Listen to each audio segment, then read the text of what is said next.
আম্মু প্রতি রাতে ঘুমানোর সময় ফুপি আমার সাথে অনেক খারাপ কাজ করে। ফুপি বলে এগুলো কর, অনেক ভালো লাগবে, কিন্তু আমার একদমই ভালো লাগে না। আমার অনেক ব্যথা লাগে, আমি অনেক কান্না করি, তারপরও ফুপি জোর করে। ফুপি বলে আম্মু লক্ষ্মী, কিচ্ছু হবে না, একটু সহ্য করো, কিন্তু আমি ছটফট করতে থাকি। আমি প্রথমে আমার মেয়ে তনুর কথা বিশ্বাস করি না। হয়তো বা আমার মেয়ে মিথ্যে কথা বলতে পারে, কারণ ফুপির সাথে না ঘুমানোর জন্য। তনুর বয়স সবে মাত্র 6 বছর পড়েছে, এখনো বাচ্চা, কিন্তু কিছুটা বোঝে, আর এই জন্য ওর ফুপির সাথে রাত্রিতে থাকতে বলি। আমাদের রুম টোটাল 3টে, এটাতে আমার শ্বশুর শাশুড়ি, আর একটাতে আমার স্বামী স্ত্রী, এবং আর একটাতে আমার ননদ থাকে। যেহেতু তনু বড় হয়ে গেছে, এই কারণে আমাদের সাথে আর ঘুমাতে নেওয়া হয় না, এজন্য ওর ফুপির রুমে ঘুমাতে বলি। আমার ননদ এবার এইচএসসি পরীক্ষা দিল, মোটামুটি ছাত্রী হিসাবে অনেক ভালো। আমার ননদের নাম তামান্না। আমার মেয়ে তনুর এই ভয়ানক কথা শুনে আমার কিছুতেই আর ভালো লাগছে না।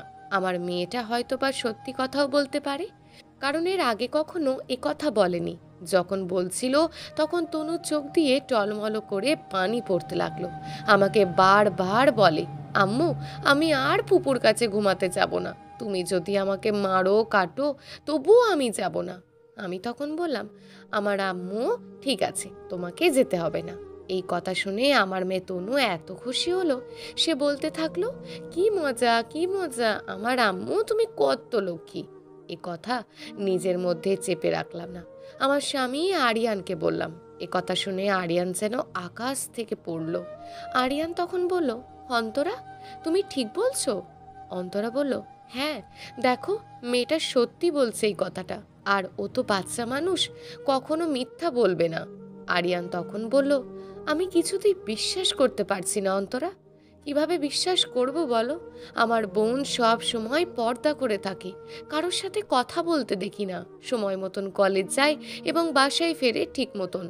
তখনই অন্তরা বলল, আচ্ছা ঠিক আছে, তোমাকে বিশ্বাস করতে হবে না, আমি তোমাকে প্রমাণ করে দেব। আমার এই ছোট্ট মেয়ে কখনো মিথ্যা বলতেই পারে না, এতটুকু বিশ্বাস আমার আছে। আচ্ছা অন্তরা, তুমি এই বিষয়টা নিয়ে কারোর কাছে কিছু বলো না, এটা খুবই একটা লজ্জাজনক কথা। এটা যদি বাড়ির বাইরে কেউ জেনে যায়, তাহলে আমাদের মান সম্মানটা নিয়ে টানাটানি হয়ে যাবে।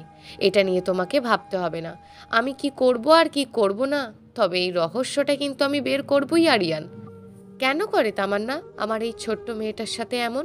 তখন আরিয়ান বলল, আচ্ছা ঠিক আছে, আমিও দেখতে চাই আমার বোন একজন পর্দা করে বেড়ায়, সে এই কাজটা কিভাবে করতে পারে। সব কথা শেষ করে আরিয়ান অফিসে চলে গেল, আর আমি ভাবতে লাগলাম আমার মেয়ে সত্যি কথা বলল কিনা। মেয়ের এই কথা ভাবতে ভাবতে আমার সারা দিন কোনো কাজই ঠিকভাবে হচ্ছে না। এদিকে আমার শাশুড়ি আমাকে জিজ্ঞেস করলো, আজকে বৌমা তোমাকে যেন কেমন লাগছে মনে হচ্ছে, তুমি কোনো কিছু নিয়ে চিন্তিত আছো? আমি আমার শাশুড়ি আমাকে সত্যটা বলতে পারছি না, কারণ এই কথাটা এমন একটা জঘন্য একটা কথা, যদি বলি কখনোই সে বিশ্বাস করবে না, কারণ আমার ননদ তামান্না সব সময় পর্দায় চলে। তখন আমার শাশুড়িকে বললাম, এমনি মনটা ভালো লাগছে না আম্মা।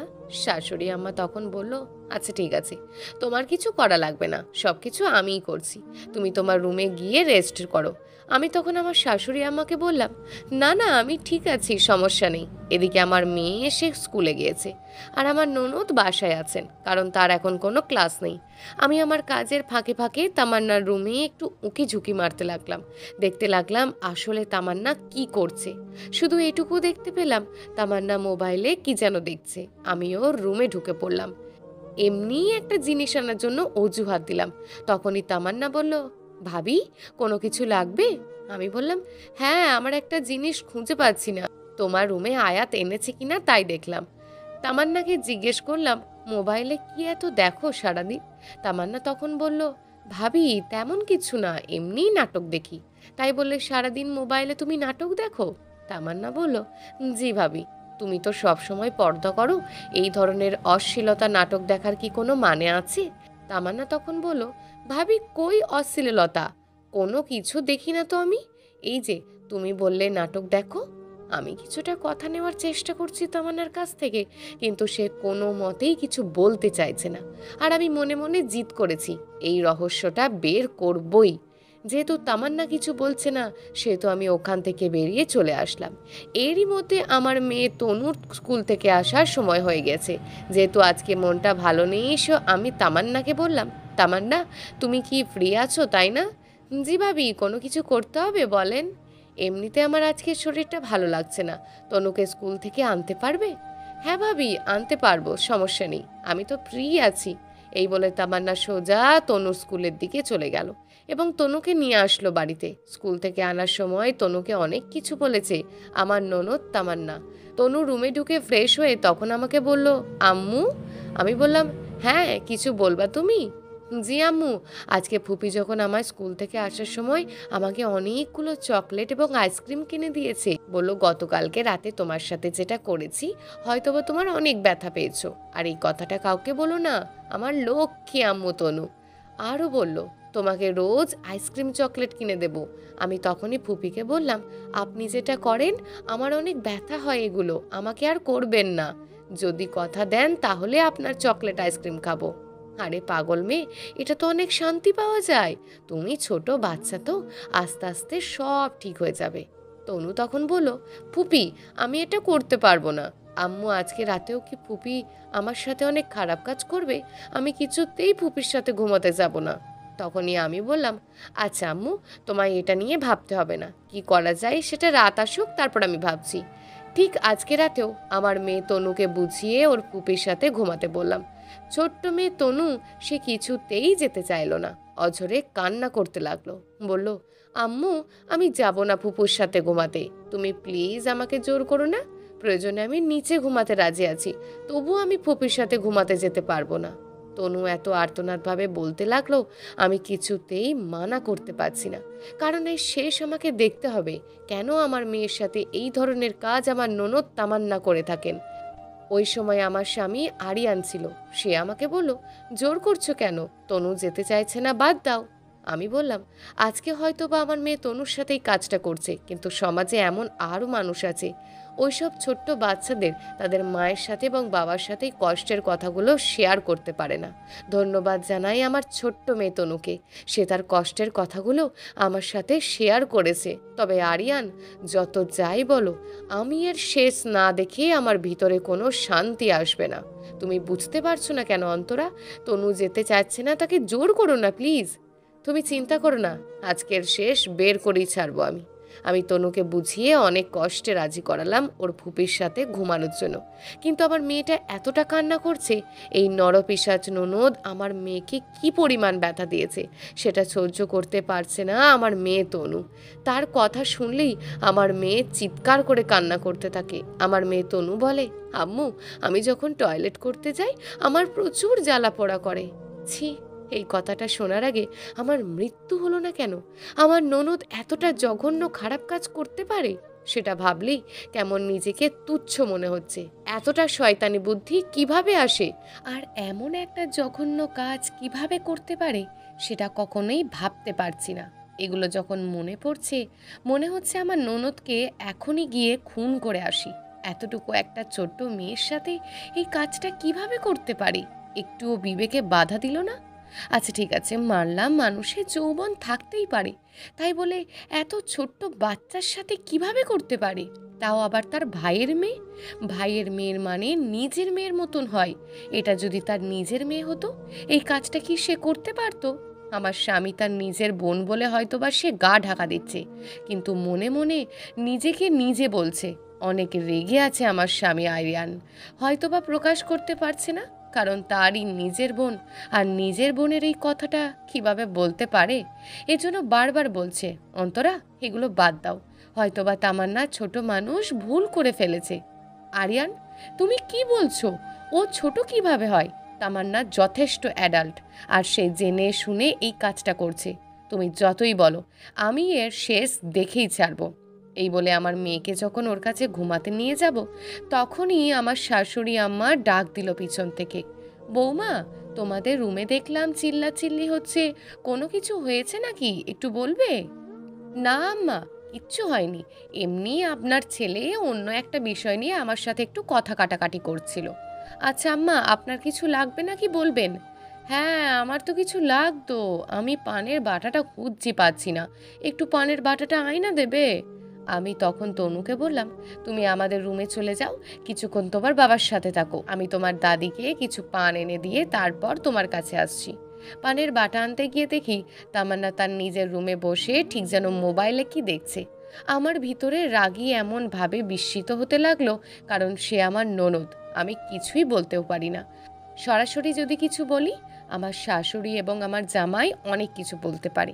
এই জন্য নিজের রাগ নিজেই কন্ট্রোল করতে রাখলাম। পানের বাটা আনার সময় তামান্না আমাকে দেখে বলল, ভাবি, তনুকে আজকে আমার সাথে ঘুমাবে না? আমি বললাম, কেন তামান্না, তুমি কি ঘুমিয়ে যাবে নাকি? তামান্না বলল, ভাবি, আমি একটু দেরি করে ঘুমাবো। আমি একটা জিনিস বুঝি না, তুমি মোবাইলে এত কি ঘাটাঘাটি করো তামান্না? তোমার কি পড়াশোনা কিচ্ছু নেই? তোমার যত বান্ধবী আছে তাদের সব সময় দেখি পড়াশোনা নিয়ে ব্যস্ত থাকে, আর তোমাকে যখনই দেখি সারাক্ষণ মোবাইল নিয়ে পড়ে থাকো। তোমার ভাইয়া বলেছে এবার যদি পরীক্ষায় রেজাল্ট ভালো না হয় তোমাকে কিন্তু বিয়ে দিয়ে দেবে, তাই মোবাইল না টিপে পড়াশোনায় মনোযোগী হও। আমার কথাটা শুনে কিছুটা ঘাবড়ে গেল তামান্না। মনে মনে তামান্না ভাবতে লাগলো, তনু কিছু বলেছে কিনা ভাবিকে। তামান্না নিশ্চুপ হয়ে গেল। তামান্না বলল, তোমরা টেনশন করো না, দেখবে আমি ভালো রেজাল্ট করব। কিছুক্ষণ পরেই তামান্না বলল, ভাবি, আর কিছু বলবেন? আমি বললাম, না, আমি আমার জন্য পানের বাটা খুঁজতে এসেছিলাম, পানের বাটা পেয়ে গেছি, এখন আমি দিতে যাব, আর তুমি অপেক্ষা করো, তনু এখনই আসবে তোমার সাথে ঘুমাতে। তুমি আবার এসব শিখিও না যে মোবাইলে সারাক্ষণ ভিডিও দেখো। আরে না ভাবি, ওকে তো আমি সবসময় ভালো কিছু বলি, যে তুমি ভালো করে পড়াশোনা করো, আর আমাদের মেয়ে তনু অনেক লক্ষ্মী একটা মেয়ে, আমার প্রত্যেকটা কথা শোনে। এই বলে আমি শাশুড়ি আম্মাকে পানের বাটা দিয়ে যখনই আমার রুমের দিকে যাব, তখনই শাশুড়ি আম্মা বলে ওঠে, তোমার মনটা আজকে খুব খারাপ লাগছে কেন, কিছু হয়েছে বৌমা? আমি শাশুড়ি আম্মাকে আবারও বললাম, না আম্মা, তেমন কিছু হয়নি। আচ্ছা বৌমা, তামান্না কি ঘুমিয়ে গিয়েছে? মেয়েটা কোনো সময় বই নিয়ে বসে না, তোমরাও কিছু বলতে পারো না? কি আর বলবো, আপনার মেয়ে আপনিই ভালো জানেন আম্মা, কিন্তু সব সময় দেখি মোবাইল নিয়েই পড়ে থাকে, কি এমন আছে ওই মোবাইলের ভিতর কে জানে।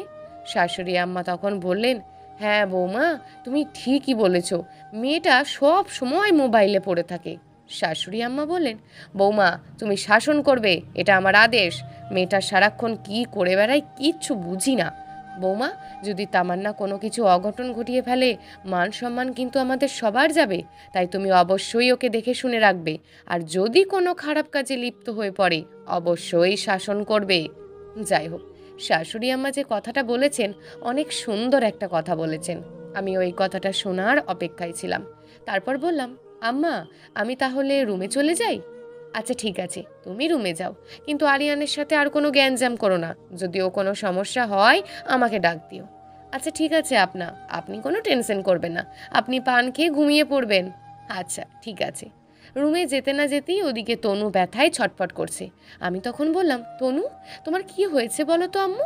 তখন ও বলল, আম্মু, আমার ওই জায়গাটাতে প্রচুর পরিমাণে ব্যথা করছে, আমি আর সহ্য করতে পারছি না, মনে হচ্ছে আমি এখনই মারা যাব।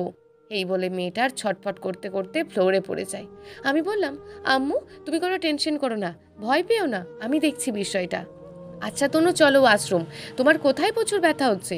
তনু হাঁটতে পারছে না। আমি তনুকে নিয়ে ওয়াশরুমে গেলাম। এটা আমি কি দেখলাম? ওপরওয়ালা, তুমি আমার এই ছোট্ট মেয়ে তনুকে বাঁচাও।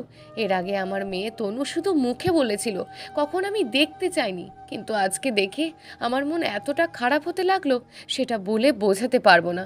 জায়গাটা একদম ইনফেকশন হয়ে গেছে আর ব্লাড পড়ছে। আমি এখন কি করব কিচ্ছু বুঝে উঠতে পারছি না।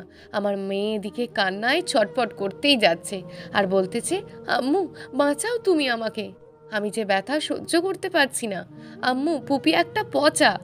আমি এই ছোট্ট মেয়ের এসব কথা সহ্য করতে না পেরে আমি আমার স্বামী আরিয়ানকে ডাক দিলাম, কিন্তু আমার স্বামী ডাকে কোনো সাড়া দিল না, কারণ অলরেডি রাত হয়ে গেছে, তার সকালে ডিউটি আছে, এজন্য সে এসেই ঘুমিয়ে পড়েছে। অনেকগুলো ডাকার পর সে সাড়া দিল। তখন আরিয়ান বলল, কি হয়েছে তনুর আম্মু? আরিয়ানের কথা বলে কোনো সাড়া শব্দ পাচ্ছে না অন্তরার, কারণ ওদিকে তার একমাত্র ছোট্ট মেয়ে তনুকে নিয়ে চিন্তায় অজ্ঞান হয়ে গিয়েছে। যখন কোনো সাড়া শব্দ পাচ্ছে না, তখন আরিয়ান দ্রুত ওয়াশরুমে চলে যায় এবং দেখতে পায় তনু বেহুশ এবং তার সাথে অন্তরাও। জোরে একটা চিল্লানি দেয় আরিয়ান। আরিয়ানের চিল্লানোর শব্দ শুনে এদিকে আরিয়ানের বাবা মা সবাই আরিয়ানদের রুমের দিকে চলে আসলো। এসেই দেখতে পেল তার বৌমা এবং তার ছোট্ট নাতনি বেহুশ অবস্থায় পড়ে আছে। সাথে সাথে অ্যাম্বুলেন্সে খবর দিল এবং দ্রুত সাথে তনু এবং অন্তরাকে হসপিটালে নিয়ে ভর্তি করলো। ডক্টর তনুকে বললেন তনুকে দ্রুত এমার্জেন্সি অপারেশন থিয়েটারে নিতে হবে। এদিকে অন্তরার জ্ঞান ফিরে আসলো। জ্ঞান ফিরে আসার সাথে সাথে সে প্রশ্ন করলো, আমার মেয়ের তনু কোথায়? আমার মেয়ে তনু কি ঠিক আছে? হ্যাঁ ঠিক আছে, তুমি প্লিজ টেনশন করো না। তখন আবারও প্রশ্ন করলো অন্তরা, আমার মেয়ে তনু কোথায়? আমি তাকে দেখতে চাই। অন্তরা কান্নায় ছটফট করতে লাগলো আর বলতে লাগলো, তোমরা সবাই মিথ্যে কথা বলছো, আমার মেয়ে তনু ভালো নেই। অন্তরা কান্না করতে করতে বলতে লাগলো, আমার মেয়ে বাঁচবে তো? আমার মেয়ের যদি কিছু হয় আমি কিন্তু কাউকে ক্ষমা করব না। তখন আরিয়ান বলল, তুমি টেনশন করো না, আমাদের মেয়ে তনু ঠিক আছে। কোথায় আছে? আমাকে নিয়ে যাও এক্ষুনি। তখন অন্তরাকে তনুর যেখানে অপারেশন করছে তার দরজার সামনে দাঁড়িয়ে আছে আর বলল, ডক্টর কি বলেছে? ডক্টর বলেছে অপারেশন করতে হবে, ওখানে নাকি ইনফেকশন হয়ে গেছে। যদি অপারেশন না করা হয় মেয়ের সবচেয়ে বড় একটা সমস্যা হতে পারে। এজন্য তনুকে অপারেশন থিয়েটারে নিয়ে যাওয়া হয়েছে।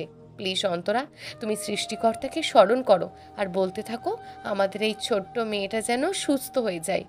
যে বিচারই হোক সেটা আমরা বাড়িতে গিয়ে করব। আমার বোন বলে পার পেয়ে যাবে না, অবশ্যই তাকে কঠিন শাস্তি দেওয়া হবে। আমার বোন হয়ে কিভাবে তার আপন নিজের ভাইয়ের মেয়ের সাথেই কাজটা করতে পারে, এর শেষ আমিও এবার দেখতে চাই।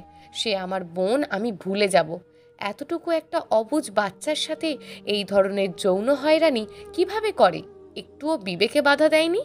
প্লিজ অন্তরা, তুমি শান্ত হও, আমি এর শেষ অবশ্যই দেখব। এর মধ্যে বাবা মা জেনে গিয়েছে তনুর সাথে কি হয়েছে। মা অনেক রেগে আছে। মা এক কথা বলেই যাচ্ছেন, আমার নাতনির এত বড় সর্বনাশ কে করেছে? আমি তার নামটা শুনতে চাই। আমি এখনো কিছু বলিনি, যদি বলি আমার মা অনেক কষ্ট পাবে এই মুহূর্তে। এরই মধ্যে ডক্টর অন্তরাকে ডাক দিল। যেহেতু আমাদের মেয়ে তনু, সেক্ষেত্রেই অপারেশনটা করবে একটা মেয়ে ডক্টর। অন্তরা যখন ডাক দিল তখন অন্তরা ডক্টরের সাথে দেখা করতে গেল। ডক্টর কিছু প্রশ্ন করলো। আচ্ছা ম্যাম, আপনাকে কিছু প্রশ্ন করি? অন্তরা বলল, জি অবশ্যই করতে পারেন, কিন্তু একটা কথা, আপনি আমাকে প্লিজ বলুন আমার মেয়ে তনু কি অবস্থায় আছে এখন, একটু বলবেন প্লিজ। তখনই ডক্টর রাজিয়া বেগম বললেন, এত বড় একটা বাজে কাজ কে করেছে এটা কি আপনাদের জানা আছে? যে করেছে আমার মনে হয় সে নরপিশাচ ছাড়া আর কিচ্ছু হতে পারে না। একটা মানুষ জীবনেও একটা মানুষের এভাবে ক্ষতি করতে পারে না। মেয়েটা কান্নায় ছটফট করছে, আমারই দেখে নিজের চোখে পানি চলে আসছে। এতটুকু একটা ছোট্ট মেয়ের সাথে কেমন করে করতে পারলো? আপনারা কি থানায় জিডি করেছেন? অন্তরা তখন বলল, দেখেন ডক্টর, এটা আমাদের নিজেদেরই মানুষ, আগে আমাদের মেয়ে সুস্থ হয়ে ফিরুক, তারপর এর বিচার অবশ্যই হবে। আগে বলেন আমার মেয়ে কি অবস্থায় আছে এখন? তখন ডক্টর বললেন, ঘুমের ওষুধ দিয়ে এসছি, কিছুক্ষণের মধ্যেই আপনার মেয়েকে অপারেশন করতে হবে। আপনার মেয়ে ভালো হয়ে আবারও আপনাদের মাঝেই ফিরে আসবে। ডক্টর রাজিয়া বেগমের কথা শুনে অন্তরা জানে একটু পানি আসলো। অন্তরা অনেক টেনশনে ছিল তার মেয়েকে নিয়ে। সে শুধু ভাবতে লাগলো যে আমার মেয়ের যদি কিছু হয়ে যায় একটা, তবে শেষমেশ আমার মেয়ে সুস্থ হয়ে আবার আসবে।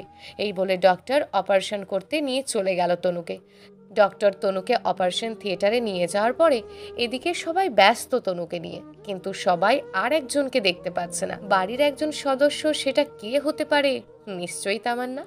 বাড়িতে এত বড় একটা ঘটনা ঘটেছে, কিন্তু তামান্নার আগমন এখনও ঘটেনি এই হসপিটালে। অন্তরা বারবার বলছে তার স্বামীকে, আরিয়ান, তুমি যদি এর বিচার না করো আমি কিন্তু আইনের সহায়তা নিতে বাধ্য হব। এত বড় একটা জঘন্য কাজ তোমার বোন কিভাবে করে এই ছোট্ট বাচ্চা মেয়েটার সাথে? তোমার বোনকে তুমি কত ভালোবাসতে তনুর আব্বু, আর সেই বোন নরপিশাচের মতন করে আমার এই ছোট্ট মেয়েটার সাথেই কাজটা করলো? কিভাবে কিভাবে কিভাবে? আমি সত্যিই তোমার বোন তামান্নাকে ছেড়ে দেব না। তুমি যদি এর মধ্যে বাধা দিতে আসো তাহলে তোমাকেও ছাড় দেব না। ভুলে যাব তুমি আমার স্বামী। আরিয়ান তখন বলল, তোমার কিচ্ছু করা লাগবে না। ওর জন্য আমি কি করি নাই? আমার এই ছোট্ট মেয়েটার সাথে এই কাজটা করলো। ওদিকে শাশুড়ি কান্নায় ছটফট করছে, কারণ আমাদের মেয়ে তনু অনেক বছর পরে হয়েছে। প্রথমে আমাদের কোনো সন্তান হচ্ছিল না, এ নিয়ে আমাকে অনেকে অনেক কথা বলেছিল। আমাদের বিয়ে ঠিক 10 বছর পরে আমার এই মেয়ে তনু পৃথিবীতে জন্মগ্রহণ করে। আমার মেয়ে তনু যখন পৃথিবীতে আসলো, বাড়িতে মনে হচ্ছিল আকাশ থেকে পরী নেমে এসছে আমাদের বাড়িতে। আমার শাশুড়ির তো দুই নয়নের মনি আমার মেয়ে তনু। শাশুড়ির দিকে অনেক কষ্ট পাচ্ছে, তবু আমার কাছে এসে বলছে, বৌমা তুমি টেনশন করো না, দেখো সব ঠিক হয়ে যাবে। আমাদের তনু আমাদের মাঝে আবারও ফিরে আসবে। আর এই কাজটা আমাদের ছোট্ট মেয়ে তনুর সাথে যে করেছে, অবশ্যই খুঁজে বের করতে হবে। এমন শাস্তি দিতে হবে যাতে এই কাজটা অন্য কারোর সাথে আর করতে না পারে। অন্তরা মনে মনে ভাবতে লাগলো, আম্মা, কাজটা আর কেউ করেনি, তোমার মেয়ে তামান্না করেছে। কিন্তু এই কথাটা বলতে পারছে না তার শাশুড়িকে। অন্তরা ভাবছে আর মনে মনে ঠিক করতে লাগলো, তার মেয়ে তামান্না এই কাজটা করেছে, এই কথাটা সে বলবে। শাশুড়ি আমার সাথে কথা বলার পর আমাকে বলল, তামান্নাকে দেখছি না তো, ও আসেনি বৌমা। মেয়েটা যে কি করে সারাদিন, এত বড় একটা বিপদ, তবু তাকে দেখছি না এই হসপিটালে। আচ্ছা বৌমা, তুমি একটা কাজ করো তো, তামান্নাকে কল করো। ওর সাহস কি করে হয় এখনো পর্যন্ত বাড়িতে কি করে? আমার কলিজা নাতনি মৃত্যুর কাছে পান্দা লড়ছে, আর ও এখনো বাসায় রয়েছে কেন? তুমি দ্রুত ফোন দাও আর আমার সাথে কথা বলতে দাও। তখন শাশুড়ি আমার কথা শুনে অন্তরা দ্রুত কল দিল তামান্নাকে। তামান্না কল রিসিভ করলো। শাশুড়ি তখন কথা বলল, এই তুই কোথায় রে? তোর সাহস কি করে হয়? এখনো পর্যন্ত তুই হসপিটালে আসোস নাই কেন? তুই জানোস না হসপিটালে আমাদের আদরের নাতনি আজ মৃত্যুর সাথে পাঞ্জা লড়ছে? তামান্না কোনো কথা বলছে না। তামান্না বলল, মা, আমার একটু কাজ আছে, এই কারণে আমি এখনো হসপিটালে আসতে পারিনি, তবে আমি খুব দ্রুত হসপিটালে আসছি। তুই কি বললি? তোর কাজ আছে? আমার আদরের নাতনির থেকে তোর কাজটা আগে? বাড়ির প্রত্যেকটা মানুষ কান্নাকাটি করতে করতে অবস্থা খারাপ, আর তুমি ওদিকে কাজ নিয়ে আছো? যেই ভাই ভাবি তোর জন্য কত কিছু করেছে, এমনকি তুই যখন ছোট তখন থেকে তোর ভাই দেখভাল করেছে, আর এদিকে তনু হসপিটালে, আর তুই বলছিস তোর কাজ আছে? বাহ তামান্না, তুই কিভাবে এত নিষ্ঠুর হতে পারলি? ভুলে যাস না, এখনো পর্যন্ত তোর ভাইয়ের খরচে তুই লেখাপড়া, খাওয়া দাওয়া সব কিছু করছিস। এমন কিছু করিস না যাতে ভুলে যাই তুই আমার মেয়ে। তোর ভাবি অলরেডি অজ্ঞান হয়ে পড়েছে দুবার, তোর ভাইয়ের মুখের দিকে তাকাতে পারছি না। সবারই একই অবস্থা, আর তুই ওদিকে কাজ নিয়ে রয়েছস। আমার যেন বাসায় না যেতে হয়, যদি বাসায় যেতে হয় তাহলে কিন্তু তোর খবর আছে। এই বলে শাশুড়ি আম্মা কলটা কেটে দিল। কিছুক্ষণের মধ্যে ডক্টর অপারেশন শেষ করলো। ডক্টর যেই অপারেশন রুম থেকে বের হলো, তখনই সবাই দ্রুত ছুটে গেল ডক্টরের কাছে। অন্তরা ডক্টরকে বলল কান্না করতে করতে, আমার মেয়ে তনুর কি অবস্থা? ডক্টর তখন বলেন, অপারেশন সাকসেসফুল হয়েছে, কিন্তু একটা দুঃখের সংবাদ আছে। সবাই ছটফট করতে লাগলো কথাটা শোনার জন্য। সবাই বললেন, আচ্ছা ঠিক আছে, কি কথা বলেন তো? ডক্টর তখন বললেন, এতটাই ক্ষতবিক্ষত হয়ে গেছে যে এই ছোট্ট মেয়ে তনু কখনো সে মা হতে পারবে না বিয়ে হলে। কিন্তু আপনাদের কাছে একটা রিকোয়েস্ট, এই কথাটা কাউকে বলবেন না। যদি বিশেষ করে এই ছোট্ট মেয়েটা শোনে তাহলে সে অনেক কষ্ট পাবে।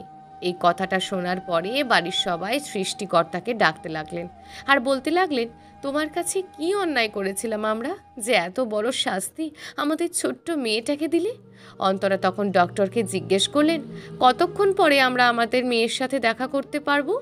ডক্টর বললেন, জ্ঞান ফিরতে ফিরতে সকাল হয়ে যাবে। আপনারা এক কাজ করেন, বাইরে ঘুমিয়ে যান।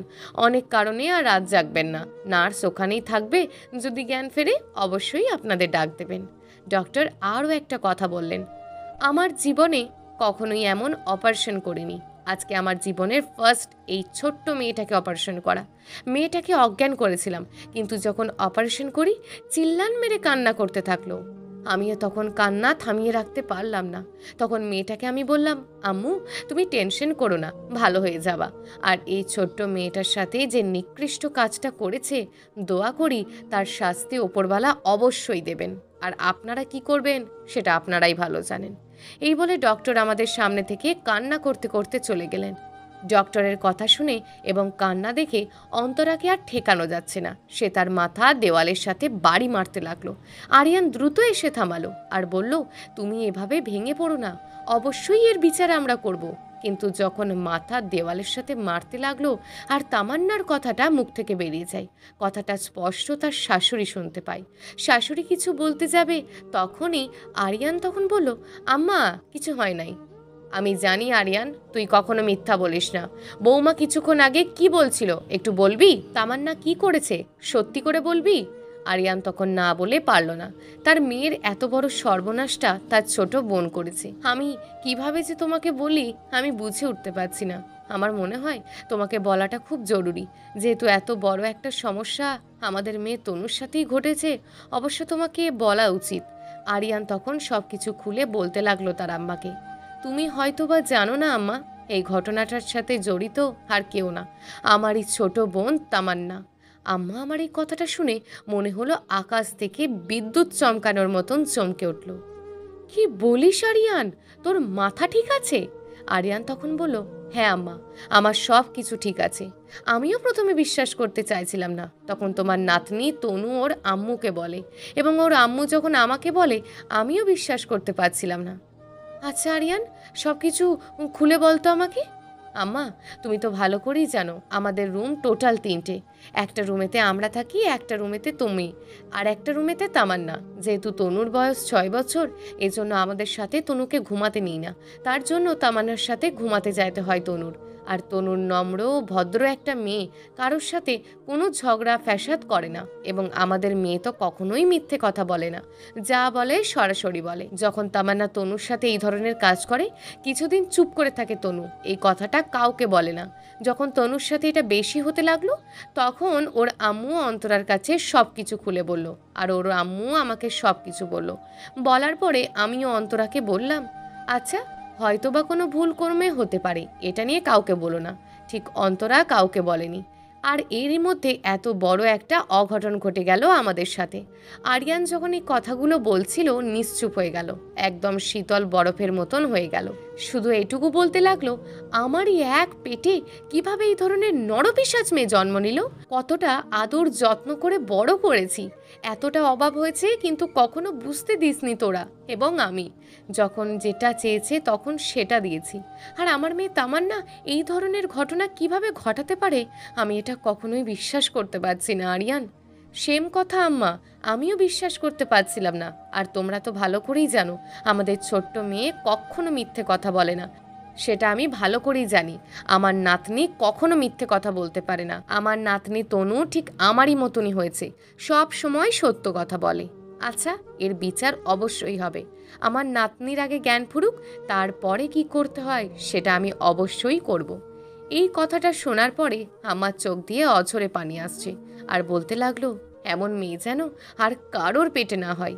তখন আরিয়ান এবং আন্তরা দুজনেই বোঝাতে লাগলেন, আম্মা তুমি টেনশন করো না, হয়তোবা ও ভুল করতেও পারে তামান্না, কারণ এখন ডিজিটাল যুগ, বিভিন্ন বন্ধুদের সাথে চলাফেরা করে এমন নষ্ট হতে পারে। এসব কথা বলতে বলতে কখন যে সকাল হয়ে গেল আমরা কেউ বুঝতে পারলাম না। আর এই মুহূর্তে কিভাবে ঘুম আসে সেটা তো বুঝতেই পারছেন। আদরের মেয়ে যখন অপারেশন থিয়েটারে থাকে, কেউ কি ঘুমাতে পারে? ঠিক আমরাও কেউ ঘুমাতে পারছিলাম না। সকাল হবার পূর্বে শালিক পাখির শব্দ সরাসরি কানের মধ্যে আসতে লাগলো। শুধু মনে মনে ভাবতে লাগলাম, আমার মেয়ের জ্ঞানটা কখন ফিরবে। এটা বলতে বলতেই নার্স আমাদেরকে ডাক দিলেন, বললেন, তনুর পরিবারের লোকজন আপনারা আসতে পারেন এখন। এটা বলার পরপরই অন্তরা ছুটে চলে গেল তনুর কাছে।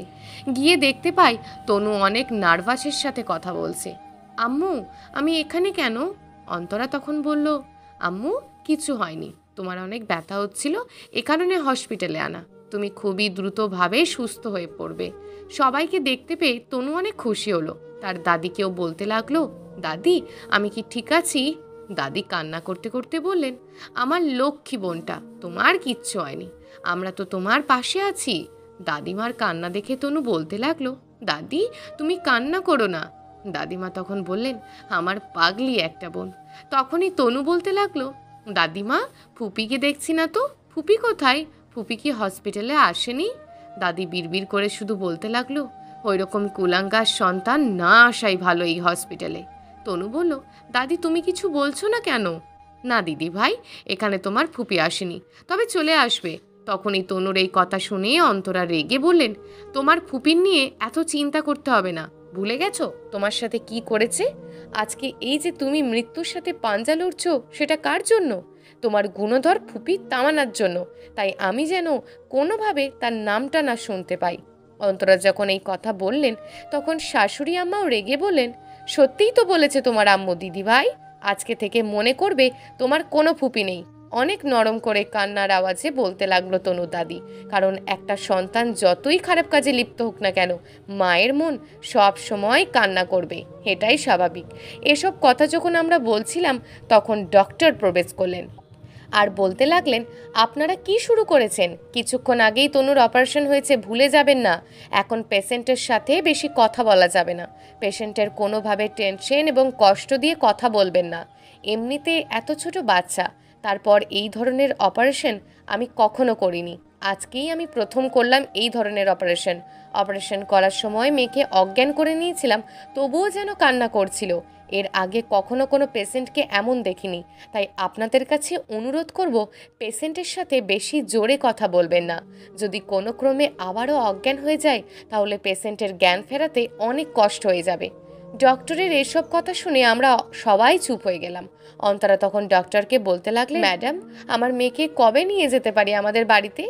ডক্টর তখন বললেন, আচ্ছা ঠিক আছে, আপনাদের মেয়ে আপনারা নিয়ে যেতেই পারেন, সমস্যা নেই, কিন্তু অতিরিক্ত কোনো প্রেশার দেবেন না।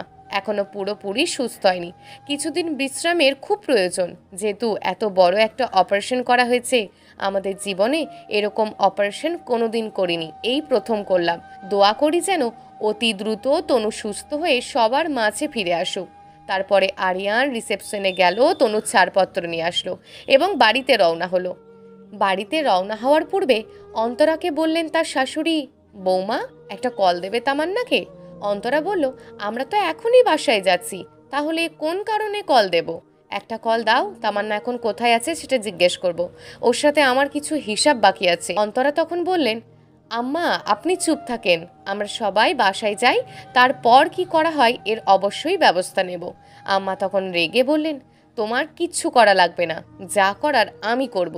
যেহেতু আমার মেয়ে এত বড় বেয়াদব কোথা থেকে হয়েছে, এগুলো আমাকে অবশ্যই জানতে হবে। অন্তরা তার সাথে কথা বললেন না, শুধু বললেন, আপনার যেটা ভালো মনে হয় আপনি করবেন, কিন্তু এর বিচার অবশ্যই যেন হয় আম্মা। এদিকে আরিয়ান বলে, আম্মা অবশ্যই একটা কঠোর বিচার করতে হবে।